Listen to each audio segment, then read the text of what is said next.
Universe. Hey, welcome to another episode of Pluck Podcast. How to stay sane starting a sheep bed and breakfast. I'm Hunter Hansen, a psychologist, and my brother, John, is with me. He's an attorney. We talked to Joshua Lundgren, Dolan, and find out how a kid from the desert quit his law firm job and ended up owning a sheep farm and B&B. You're going to hear about mountain lions, sheep vasectomies, and about the Indian in the barn. Moreover, you're going to hear about a man with a vision who hasn't given up realizing his dream. Enjoy the show and be sure to check us out at pluckeduniverse.com and follow us on social media at pluckuniverse. As always, thanks for the subs and likes. The deal with Pluck is it's about taking risks. It's about doing something crazy. It's about adventure. And that's kind of like the vibe. Yeah. And then the theme, because Hunter's a psychologist, is more like kind of a little bit of mental health stuff. That's really big in this day and age, obviously. Yeah. And so that boiled down to staying sane. How do you stay sane in this world? I stay sane by going on motorcycle rides. I stay sane by doing construction projects. So it kind of came that tagline, like stay sane by building a bed and breakfast, stay sane by quitting your day job. You know, it's like that kind of counterintuitive thing, doing something insane to be sane. So yeah, for sure. I thought of you. I was like, I thought of you because like, yeah, he took a big chance, quitting a 9-to-5, put a lot of money and stuff into that major renovation and went all in and had a kid and all that kind of stuff. So we just want to kind of get into it, and I can just pose you some questions and kind of go from there. So Josh, just tell us about where you're from first, where you grew up and kind of what brought you eventually to Gruber, and then we'll go in from there. Yeah. So whenever people ask me where I'm from, it's always kind of a loaded question because I'm like one of those people that was like born here, spent childhood there, high school here, so on and so forth. But I was born in Southern California. My parents went out there, they got married young. They went out to SoCal, did their thing, had me, I like to say that I was born in the desert because I was born at home in the middle of the desert. So, my wife always gets on me because she thinks that I'm trying to make it sound like I was like born on a sand dune or something. But I think it's pretty obvious that I could say I was born in the desert. And then Raised by wolves. Exactly. Yeah. Rattlesnakes and wolves out in SoCal. But Like it. my mom, after I was born, just kind of, decided that maybe SoCal wasn't the best place to raise me for, a number of reasons, and took me back east. So I grew up in upstate New York, Western New York to be specific. And then when I was in high school, I moved to Pittsburgh, went to high school in the Pittsburgh area. And then, after that, went down to Cincinnati to go to college, met my wife. And, since then we've been to Texas and now here in Wisconsin. So I've been, kind of all over the place. I've had a good sampling, a good cross section of America, you could say. So it's been pretty neat. So how did you end up in Sheboygan, which we'll get into, but that's where your bed and breakfast is. Why Shebang Bang? Shebang Bang, Shevegas, as we locals call it, was never on the radar.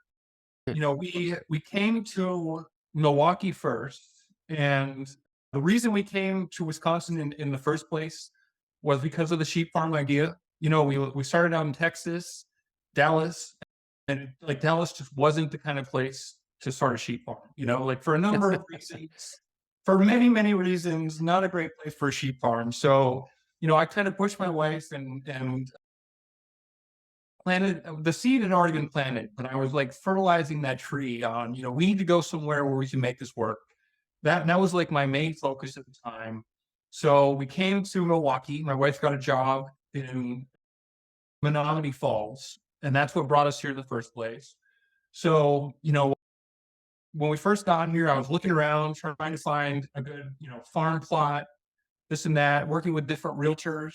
And we met up with one realtor, and she kind of found out what we were trying to do.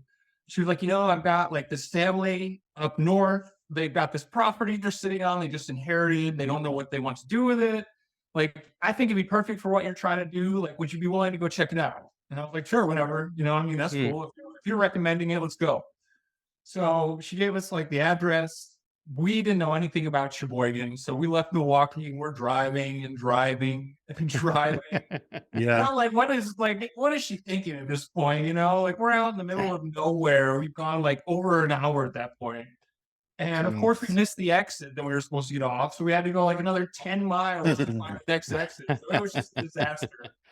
But we got in here, we got to the property, and it was like, serendipity. The property was exactly what we needed. It had everything we were looking for.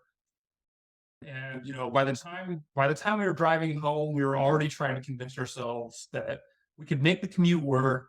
It wasn't that far away. Like Wisconsin didn't have commuter traffic like Dallas did. Whatever, like whatever it took, we were already trying to sell ourselves on it. So, it was totally outside of our rage, and it just worked out. So is your wife from Texas, or she's actually from Cincinnati? Oh, so she wasn't tied to Texas. Nope. We met in Cincinnati, and then she got a good job right out of college, and that's what took us to Dallas. So, okay. So tell people what Velvet Sheep Farms is, or what the name of the business is, and what do they do? Yeah, so Velvet Sheep Farms is the kind of catch-all name for everything that we do. We're primarily a sheep farm. So, one thing I always wanted to do was get into farming, and sheep made the most sense to me. So we're a fiber farm. We harvest the wool.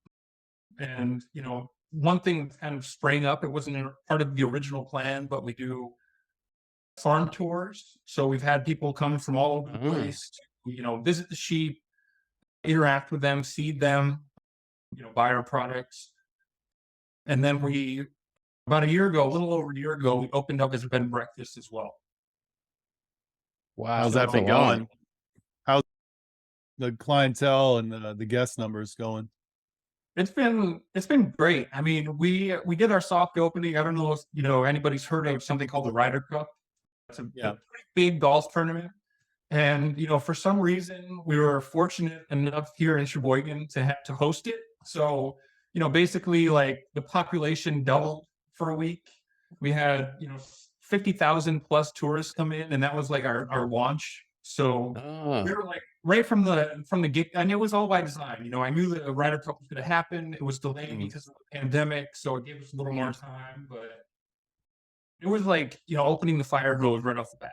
So we had people coming from all over, and honestly, we had renovations come down to like the day before the Ryder Cup. So we didn't actually start taking reservations until like the day of the Ryder Cup. So we had all the frantic last minute people coming in that were like desperately looking for this day.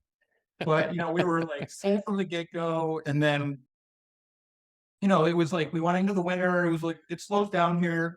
Wisconsin's cold, so like tourism kind of slows down. But man, it is like as soon as the summertime hits, it's I had never heard of Sheboygan before I moved here, but there are so many people out there that apparently love to come to Sheboygan, and they love to stay at the sheep farm, and it's been tremendous. I mean, we had hundreds of guests last year. It's kind of interesting to look back, and think about all the people that have come through and that we've met and hung out with. And it's already starting back up. I mean, this month has been a little weird. We've had some things to do, so we haven't really got full into reservations yet, but we're fully booked this weekend and pretty much, every weekend from here out. And then the weekdays are starting to fill in. So, So is the B&B part of your residence, or is it separate? No, it's part of the residence. So you got folks cruising through your kitchen and stuff? Well, we have it all separated off. So we have kind of like our guest common areas, and then we have our private quarters. So we are like the traditional, like home occupy, traditional B&B, right down to the wire. But we do have our separate areas. So, like the guests can relax and do their own thing. And we like to think of ourselves as kind of like concierge. We're always there to help them, but at the same time, we're not like, I'm not like spreading out on the guest couch, like eating popcorn and trying to help people. Get me a beer. Like yeah, exactly. No. So all the guests have their own private stuff, and each of Yeah. our rooms has a private bathroom. So there's a good separation. Nice. Are you okay if Hunter posts pics of the joint pulled from Yeah, Facebook absolutely. or something? You cool with that? All right. Yeah, sure. So, Absolutely. Josh, in keeping with the theme of sanity and taking chances, I remember you telling me at some point, probably over like the second IPA beer at some hole in the wall bar that we had shipped our bikes to, Yeah. that it's something to the effect of you taking a chance and throwing everything into this business, and like luck goes to the bold or fortune favors the bold. So that always resonated with me and I always admired that. So if you're okay with it, can you talk about the moment you decided to go, or what was the most stressful part of this dream for you, whether it was before Gruber or whatever? So let me just make sure I understand. So you're working at a law firm, right? Yeah. Josh? Yep. So you had a law firm job, your wife had a job, and now you're deciding to have sheep instead of clients? Well, I mean, to be honest with you, my goal was always the sheep farm. So it was kind of like always the Okay. underlying mission. And I had like a plan as far as, this many years. By this time, I wanted to be like at this point. So that was kind of always my guiding theorem. But yeah, I mean, it was all stressful because I mean, it's pretty unconventional to want to go into, farming and especially sheep farming and bed and breakfast. I mean, from my perspective, it's unconventional. I will say, like, definitely. we've had tons of guests since we've opened that, come in, and it seems to be like 75% of them, this is their dream. Like they all want to have a bed and breakfast. They all want to have. Oh, wow. Okay. So, I mean, I guess it's pretty common to want to do this, but not very common to actually do it. That seems to Yeah, be I think that's the difference. yeah. I mean, and it's, like it was stressful because, things are expensive, right? So when you're getting started and you're trying to find out how you're going to do this, everything seems daunting at that stage. And it's just a matter of doing it, like it really comes down to, calling a bank and finding out, like, what do I have to do if I want to get this? And then calling a realtor and finding out what properties are available and what, can I go look at them? Can I do this? And in my experience, like if you're willing to put in that time and make the effort to go through and push these things and stay dedicated to, your vision or your mission, things happen. I mean, honestly, it's kind of crazy because now I look back and I'm like, what I had as far as my expectations, as far as like a barrier to entry or things, totally weren't what I was expecting. Like when it all came down to it, there was a lot of hard work and dedication, but ultimately, like just stepping up and trying to do these things really like kind of dominant into it. So you're calling a bank and asking for sheep loans. Is that your cold call? Like, hey, I need some money. I need some sheep for my yard. Yeah, it was pretty much that. I mean, I had a conversation very similar to that. Like, hey, like we want to buy a farm and this is what we want to do. Like, what do we need to do that? Like, what would you be willing to, make a mortgage for this setup? And it was like, here, the bank was like, well, this is kind of unconventional. Like, you should call this person or you should call that person, or we do ag loans over here. But yeah, it really was because I was coming in cold. I didn't grow up as a farmer. I didn't, I don't have connections. So I had no idea, honestly. And wow. Yeah, That seems like a real learning curve there. How'd you know how to take care of sheep? That was, I mean, honestly, when I got to one of the first things I did in Wisconsin was I found a sheep farmer and I went to them and I was like, hey, this is what I want to do. Would you be willing to take me under your wing and kind of, show me the ropes, like show me what you do on a daily basis, how you take care of your animals, so on and so forth.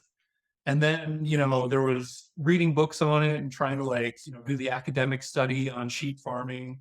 And when it all comes down to it, I mean, like that was a great foundation, but ultimately, like it's hard to be prepared, honestly. Sheep throw curveballs left and right. So you go out there and you have an idea of what's going to happen. And then like reality sets in, and you're spending 4 hours chasing the sheep around and you can't catch them or something like that, So it's been a real like on the job crash course. So do you care for them and do you handle their births and all that stuff, or do you have vets come in and do all that stuff? I do pretty much everything, to be honest with you. The only thing that I really call the vet to do is when I have to, clip them. I just can't. Yeah. I can't bring myself to do that. Like, if, the vet has told me multiple times, oh, it's so easy. You just do this. Look how easy it is. Right. I just can't do it. That's the one thing I haven't been able to do so far. But I shooter them. Well, as a psychologist, I got to tell you, I want to talk to you some more about this. I'm sure there's some deep-seated root So issues. after the call, stick around. Yeah. Right. Yeah. But I'm just kidding. I think most people, what you've done is really amazing.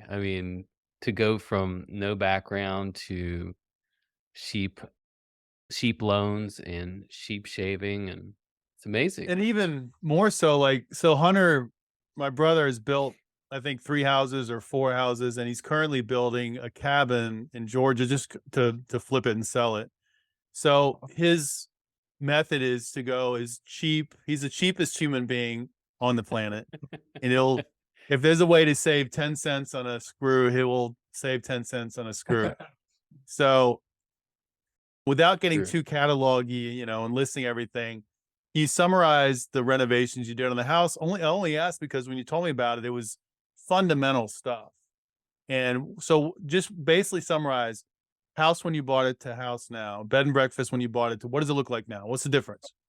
Yeah.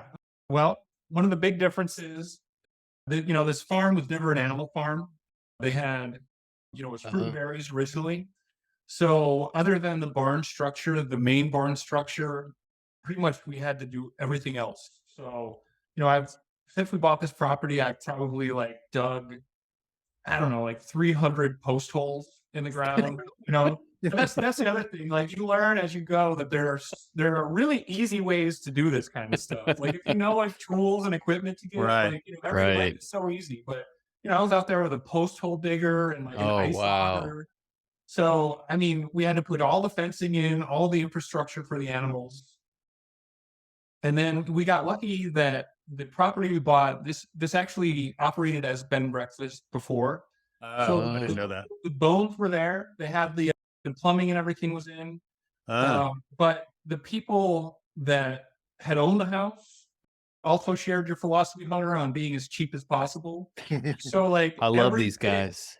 Yeah, all the light fixtures and the bathrooms had outdoor light fixtures that they clearly picked up at yard sales and things like that.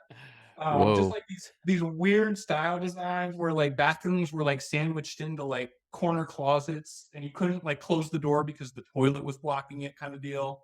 Starting to sound like the motel from Psycho or something. A little bit, it kind of had that feel to it a little bit, especially the first day when we horror movie vibe. Yeah. It definitely had a little bit of that going, but some elbow grease, we got in here, cleaned out the cobwebs, and then tackled, the bathrooms with the main renovations that we did. We went in there, reconfigured the bathrooms themselves to make. Who's we? My wife and I. So she gets her hands wet or dirty or both. She is. She's right there with me. Anytime. Wow. We're learning together. So she's willing. I'd have to interview her sometime. Yeah, for sure. I'd recommend it. But we jumped right in, and it was, there were a lot of things that we could do.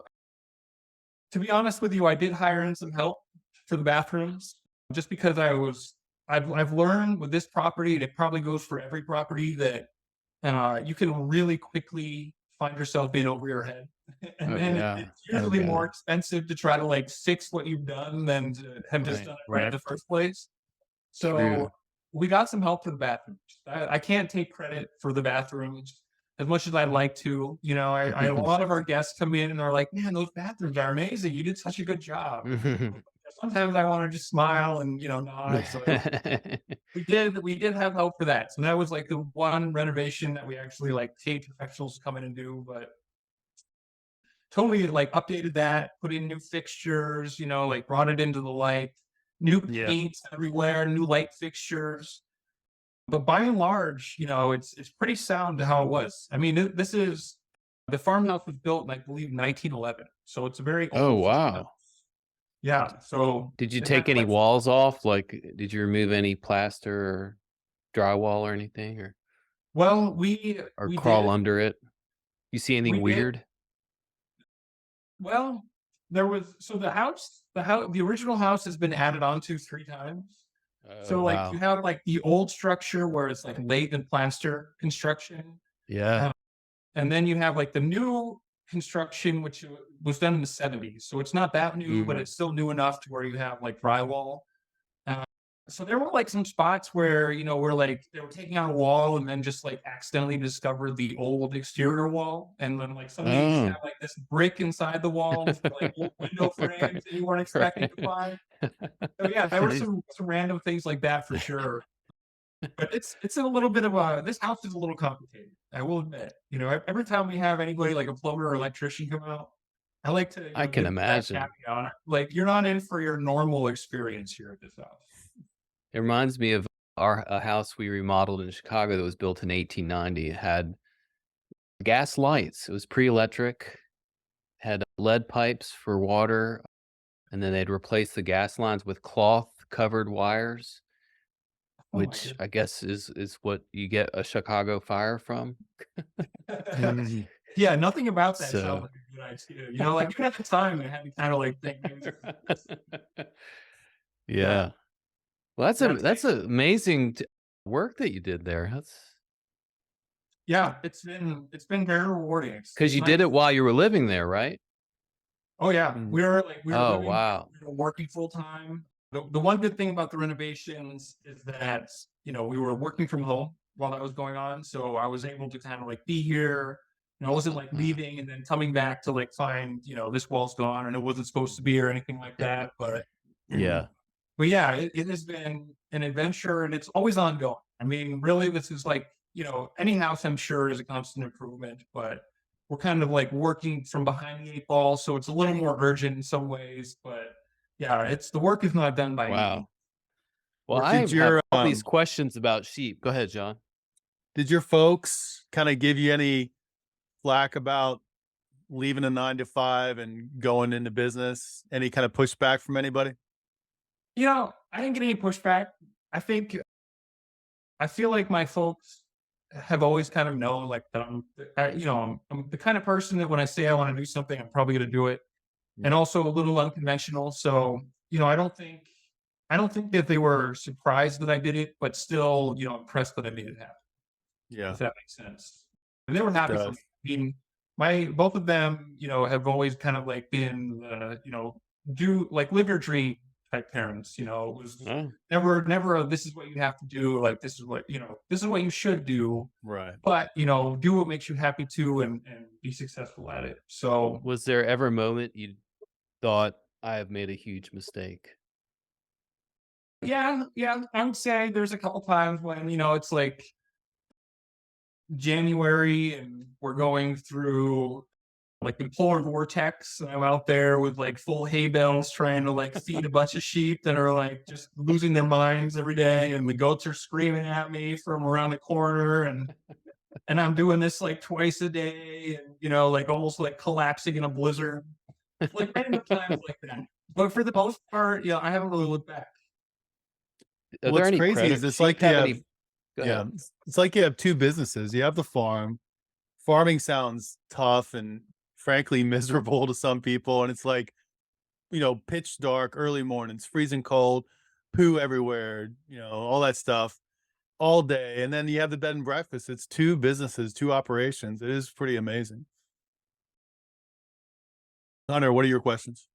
You have any sheep predators or goat predators you got to I deal was with? obsessed with the freaking sheep. I must know more. I sense sheep in my future. Yeah. Do you have any I've mentioned- coyote? You have I any think as coyote far as- encounters or chupacabra or anything like that? Mutilation? No, as far as I know, we haven't had any coyote or chupacabra encounters. I I have been on the lookout for both, but for whatever reason, I people always ask me if I have chickens or why we don't have chickens, and my reason for that is because I feel like once you have chickens, everything like every predator that's out there suddenly pops up on your farm. Everyone So loves chicken. everything loves chicken. Everything under the sun. It doesn't matter if it's like foxes, coyotes, mountain lions, whatever. Everybody pops up for chicken. Island, whatever. Everybody loves chicken, but we haven't had any issues. There's been a couple times where like we had baby goats and sheep, and there are coyotes around. I can hear them yipping. Like I'll be out smoking a cigar at like 1 in the morning or something, and I can hear the coyotes. I know they're here, but as far as I know, we haven't had any problems with predation. No, none of our animals have been attacked. We did have kind of randomly, I got a text message from a neighbor that I'd never talked to before. This was 2 winters ago, and that neighbor notified me that apparently another neighbor about a mile away had caught a mountain lion on trail cam. Oh, No wow. way. So In Wisconsin. yeah, it was like apparently like migrating down from the North Woods or something. Like Yeah. they spotted it in Manitowoc, they spotted it here. But I was Wow. like, that's a nail biter because Yeah. what are you gonna do if you have a mountain lion that wants to eat your sheep? You can't stop them. Like none of my fencing is gonna work. And then of course that same week that I got that text message, a buddy Call of mine- 911, I guess, right? Yeah, I mean after the fact, right? Like you go out there and all your sheep are dead. It's like, oh, Middle of the night. somebody help me, I gotta go to CSI the sheep. yeah. These white marks could be from a chupacabra or this might but that same Get week forensics in here. I had given a friend of mine some wool for he works at the zoo, so we wanted to give it to the animals for enrichment. And like I get this text message about a mountain lion spotted a mile away, and then like a day later, that same friend sends me a text message, a video at the zoo of the mountain lions playing with the wool, and they're all like rubbing on it and rolling around. Like, this is bad timing. This is not the time for me to see how much Yeah. this These wool. cats are crazy about this wool. I don't know what it is. They love this sheep. It's like catnip. They're loving it. Jeez. I mean, needless That to is say, bad timing. It was a nail biter. I would wake up like every morning and go out there and like do a head count. I was just like waiting for the slaughter, but it blew past. Wow. We got lucky. It didn't, apparently wasn't that concerned with our farm. So Well, do you have to brand them or mark them in some way?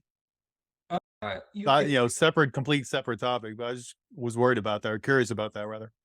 yeah, I mean, if you're trading them back and forth, or if you're sending them to like auctions or things like that, you do have to ear tag them or put some kind of tag on them for tracking purposes. But if like with us just keeping them on the farm here, we don't process them for meat or anything. We don't worry about it. And I can all of our sheep have names, and I can tell them all apart. I know who's who. To be honest with you, I mean, even by their personalities. So we haven't. I did try I tried to ear tag one sheep, and it freaked out when I did it, and like kind of scraped its ear, and there was blood everywhere. And that was like my last attempt. Yeah, I guess I'll file that in like the neutering category. Like just two things that I'm just not going to do. Well, I'm curious about your goats too, not just sheep focused, but I like goats too. During the pandemic when it hit, being someone that worries a lot, I started thinking like, okay, what if this really goes, apocalyptic here? And there's people, there's, tanks riding through the streets and stuff like that. And then grocery stores are closed. I thought, you know what, we need milk. So we lived in an area down the road was a place that raised Nigerian goats. Okay. And you can milk them, but they're small. So I thought, this is great. We'll go get a goat and we'll be fine. And so we went down and visited the farm. It's the loudest thing I've ever heard. They were so freaking loud. They were, you could hear them from the car. Yeah. And we went back in their pen, and it was a total mess. It was like just a mud pit of messiness. And then they came over and they were like biting my clothes and stuff. I was like, and then they said, "Oh, you can't just have one. You have to have two because if they're just one, they'll die or something like that." And I was like, "Oh man, this is no way." Are your goats anything like that? Or I would say no. I mean, other than the noisy part, I will admit, like they're typically not that noisy, but when they think that you have a snack or when it's like breakfast or dinner time, they're very loud to the point where we had to like tell our neighbors because they sound like little kids screaming when they make noise. you're right, So we exactly. had to tell our neighbors, like, all right, like we do not. There aren't a bunch of kids dying over here. They're just like our baby goats, you know. But It's just goats. aside from that, like, I mean, really, in my experience, like goats are super easy. They're a little higher maintenance than sheep just because sheep are like so cold hardy and like weather resistant. But as long as they're healthy, you know, if they're not overcrowded, they have a good diet, then they What do basically you do just with them? You milk they, them they, or you? they're kind of our farm ambassadors. Like they're the really outgoing animals. So when we have tours, they interact with people Okay. really well. Everybody loves the goats. They're really good for clearing out brush. You can just like fence them into an area, and they actually prefer weeds over grass. So they'll take down all the invasive species. They can eat poison ivy, whatever. So I mean, you can just like fence in whatever area, and then let them like passively graze, and they will take it down to like a petting tree. It's amazing, And then Wow. they poop fertilizer. So basically, it's a complete cycle. They eat the plants, they fertilize behind them, and everything comes in more lush than it was before. But as long as they're healthy, like they don't really, they shouldn't turn their area into a mud pit. And they shouldn't be making that much noise. I will admit they are kind of nibbly. So like, we have some that'll untie your shoes if you go in there. They just like can't help themselves. Well, I guess it But was feeding time when we went, and it was that's Louisiana, so it's just there's mud everywhere. yeah. It has a lot to do with the climate, I'm sure. Yeah. But Do you have we Nigerian goats, or what kind do you have? I have pygmy. So there's Nigerian dwarf, which are a little bit bigger than pygmy goats, very, very similar. But we have Oh, pygmy goats, so they're typically like, maxing out between 30 and 40 pounds. Some get a little bigger than that, some are a little smaller. yeah. But yeah, you can do pretty much everything. People harvest them for meat, not as much because there's, not a lot of meat there. They're small, but they're great milkers. So you can do all that kind of stuff. People use them to make soaps. We use them in politics in Louisiana. So Abita Springs, we had a mayor race that consisted of one of the older goats from that farm, Huh. and then one of the roosters that wandered through town, and that they had a runoff, and the goat won. The goat won. All right. I'm not surprised. Probably one of our better mayors, actually. lots of good policies. Go. Yeah, you I'm can sure Google they it. probably Abita like Springs mayor. the Springs there. Was it one of those Nigerian dwarfs or was it some other? It was a big goat. I don't think so. Fair enough. I don't know what it was. Huge. So, Josh, any advice for someone who's thinking about following a dream, as cheesy as that sounds? Yeah. Give us some dad advice, give us some vegan advice, give us some business owner. What have you learned that you can distill from all this? I already kind of mentioned it, but I would say that one thing I've learned is how amazingly things spiral. Like once you start the process and once you actually like get up and start doing things and moving towards the goal in a tangible way, it's really amazing to me how things start happening that keep furthering you towards that goal. Like for instance, we were on the property, we were wanting to do this, and we posted some pictures, and like by posting those pictures and talking about our farm experience, this organization called Visit Sheboygan reached out to us, and like the woman that ran that was like, "Oh, I'd love to come and check out your farm. Like, do you do tours or how does this work?" And we kind of like made a special exception for her because we weren't at that time. And so she came out and like walked around and looked at everything, and then they posted about it. And then the next thing we knew, we had people reaching out, and like suddenly we were doing tours, and people were coming from like Chicago, wherever. And it was not something that we ever intended to do, but we just kind of like rode with it. We didn't think we were going to do tours, but it worked out. And it was like basically just because like we had posted those photos and she had responded, and then we had said, yeah, why not? Like, come on, we'll show you around. Like the next thing we knew, like our summer was booked on tours, and it was like the year of the pandemic. So everybody wanted to get out, and it just was great timing. It worked out really well. Wow. But I've noticed that, multiple times throughout this experience where you start doing one thing and then it's like fractals, like that puts out an arm and then that arm splits in two, and then suddenly, like these things are happening, and then those arms split in two, and then suddenly these things are happening, and now that person who knows this person, and like, oh, they have this event coming up and they want to do it here because like that person talked about it, and it's really makes sense. Yeah, it's cliche to say, but it really takes on a life of its own. Do you ever get a chance to leave or like go on vacation or anything, or is that not possible? It's tough. I'm not going to lie. I mean, we're in a pretty specialized niche, so it's hard to find people that can, manage the farm when we're gone. Sheep sitters. Sheep sitters, yeah. But the way I look at it is like we live on a property where people come to vacation. So we're lucky enough that it is kind of like vacation. Like it's hard work, but at the end of the day, I really like try to make a point of sitting back and just kind of like taking in, the sunset or the orchard, or the birds flying over the pond, things like that. Well, you should reach out to someone in New Zealand. They have more sheep there than people. So I'm sure anyone there knows what to do. You could switch places for a week or two.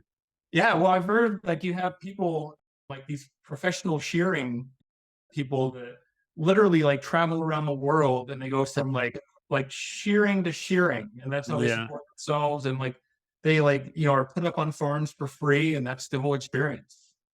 But I haven't managed to connect to those people yet. I need to. We need to find some professionals that can come in and really like keep things on lock, so we can do like a week in Aruba or something. Yeah. Well, the Pluck podcast is probably a great place to reach out to people. I think we've got probably a lot of professional sheep shearers out there. Really? This is a good play. No. Yeah. Well, send them our way. If they do, if you're listening, contact Josh. Huge in New Zealand. We're huge. So we put out this arm now. I'm going to probably be hit with like an influx of. Seriously, man, you never know. Spend a week on a farm or something, and we'll be willing. Yeah, right. Can guests interact with the sheep and goats at all? Oh yeah, we encourage our guests when they're on the property to walk around and meet the animals, and then if they like, we typically don't do it unless we don't volunteer it. But if the guests specifically request to go out and have an interaction and everything, then we'll like set up a time. We'll take them out with some snacks, let them go into the pasture and pet the sheep or goats, hold them, take pictures. So I mean, it's that's what sets us apart. When it all comes down to it, our big draw is the fact that we're a working sheep farm, and we want to make sure that our guests, number one, they come with that expectation that they're going to interact with the animals, and we want to make sure that they're not disappointed. So, we go out of our way to make sure that they get those interactions and have a good experience. Cool. Very cool. Is there something you want to accomplish in the next 5 or 10 years with this? Something you're dreaming about next, or are you just really focused on what you got? Well, this has all been in stages. So everything, is kind of like loosely plotted everything out. Let's say we're in phase 2 right now, which was the bed and breakfast. Phase 3 has been a barn event center. So the next big goal. Cool. Yeah, we have a beautiful barn. Actually, I just found out recently our barn is what's called a Hanover barn, and it was imported from Germany. So I've heard of those. Wow. It's really like the hand-hewn timber and everything, like structure framing, and it's so cool. Cool. Yeah, this year we're going to start renovating that and bringing that back to, its full life and luster. And then we want to start hosting, small events, weddings and things like that in the barn center.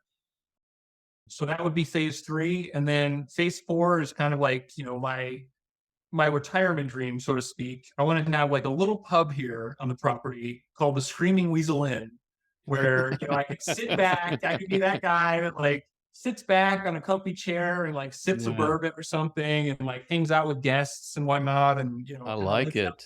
Like that. So yeah, very cool. So that's where we're going. Well, I love your vision, man. That kind of, I mean, that's exciting to hear someone that's so passionate and yet patient, you know? Right. Yeah. Well, you gotta have a vision. You know, if you're gonna do anything, if you Yeah. have a goal to accomplish, you have to you have to think about all the aspects of it. You know, it's not you have to Yes. initiate the process, do those things in a meaningful way, and you can't really do Right. that unless you have a map of how you want to achieve it. Right. Well, I bet the vision keeps you going when it's, 4 below 0 and the mountain lions are coming, you know? Yeah. Yeah. Well, it's hard to hold on to those thoughts at the time. I will say, like, when you're about to pass out in the snow or something from fatigue, but ultimately, like, it's at the core. It's at the core. Right. You might not There you think about go. it, right away, but it's there. You come back to it, you center back, and you're like, "Okay, Yeah. Yeah. there's Yep. a reason for all There's this." a reason. Nice. It's easy to remember when it's like June. Let's say. Like, the reason Right. is really crystal clear. Yeah. Yeah, right. But it's all What part of the same package. What are you gonna what's your ride? What do you ride? I have an an Indian No. chieftain. Yeah. Oh, It's baby. a beautiful bike. Woo. Beautiful. It's like the vintage styling, so it's got the flared fenders and all that kind of stuff. Oh, yeah. I love Yeah. it. I got it like an unexpected. I started out on a Honda Shadow, and then by kind of a crazy, like, fortunate insurance issue, like my bike was oversprayed by street painters, so I got like a full payout because it was like a Oh, total wreck. wow. And that was like 3 months after I bought the bike new. So I was like, it was already like, it was, I think 700 cc's. And I already realized that wasn't enough to do it for me. So I was like, I'm going to take Humble this and beginnings. turn it into something good. Yeah. So Wow, man. I love it. it was beautiful. I mean, I love Indian. My goal was to go to the Indian dealership and then the Harley dealership that day. And I didn't make it to the Harley dealership. Basically like a one-stop shop. But yeah, I love that bike. The sweet ride. They couldn't be more different in the aesthetics. They're the same in terms of when you're looking for power, you're looking to cruise, you're not minding the weight and the heaviness, but the aesthetics are just so different. Harley has Yeah. this more bulky, classic muscle kind of look, and Indians have that just streamlined but powerful, Yeah. like they're in like a wind tunnel. And it's one thing about Josh is I think we were first going to go on a ride, the weather was looking iffy, and he's like, this is what told me that he was passionate about his bike. He's like, John, I've never had a rain drop on my bike. It's never been in the rain. And I was like, really? Because every Whoa. trip I go on, I get rained on. And it pretty I've been much rained every on time, so freaking all many the freaking times. time. I was like, this dude cares about this bike. And eventually Josh and I got dumped on in a major storm Oh, no. downtown. And I saw Josh pull up under a bridge. I was like, well, welcome to my world, buddy. Yeah, that was tough. Yeah, that was after one of the big rides, like the police Yep. ride or whatever. You ride with me, you're gonna get rained on. That's just the Yeah, way. it John goes. John could go through like the Death Valley where it never rains Every and there would be a torrential storm. Like a I've just cartoon become with, like, accustomed to it. clouds overhead. He's the rain man. Yeah, I will admit it. I had that philosophy of never getting rained on, and I swear, like, almost every time I've ridden with John in Milwaukee, I've got rained on. Yeah, That's it's just the way it is. That's So We it's the- hunter. got drenched in Denver and Key West is understandable, but Denver soaked really. Well, like a monsoon. yeah. We don't want to keep you too late, buddy. So I'm going to end with asking you how people find you. But before I do that, Hunter, do you have anything? No, thank you so much for joining us, man. It's great hearing about your journey. It's very You barely really inspiring. scratched the surface. I mean, there's a lot more there. But Yeah. Josh, how do people find you? How do they book you? Best way to find us, our website, velvetsheepfarms.com. We're on, Instagram, Facebook as well. Pretty much everything is Velvet Sheep Farms. So if you type that in, you'll find all of our social media handles, our website. But yeah, we have, like, you can book us. You can look at our rooms on the website. We have little products on there, Bibles on our sheep. So if you wanted to meet the sheep, you can do that too. Oh, cool. So yeah, I would just type that into Google, and that'll take you to to all the things related to us. All right. So, I appreciate all it, man. right. We'll see you next time. Well, enjoyed stay it. sane. Stay sane, Yeah, Josh. I'll try. This is the time to do it. Like, life is easy right now. I'm kind of kicking back a little bit. Well, let's ride soon and get some states. Pick Drew a state up for me. We'll ride. Oh, I got one. I got one with your name on it. Good. So, I like okay. those. Hey, thanks for listening. Don't forget to like and subscribe and check out our merch at pluckuniverse.com.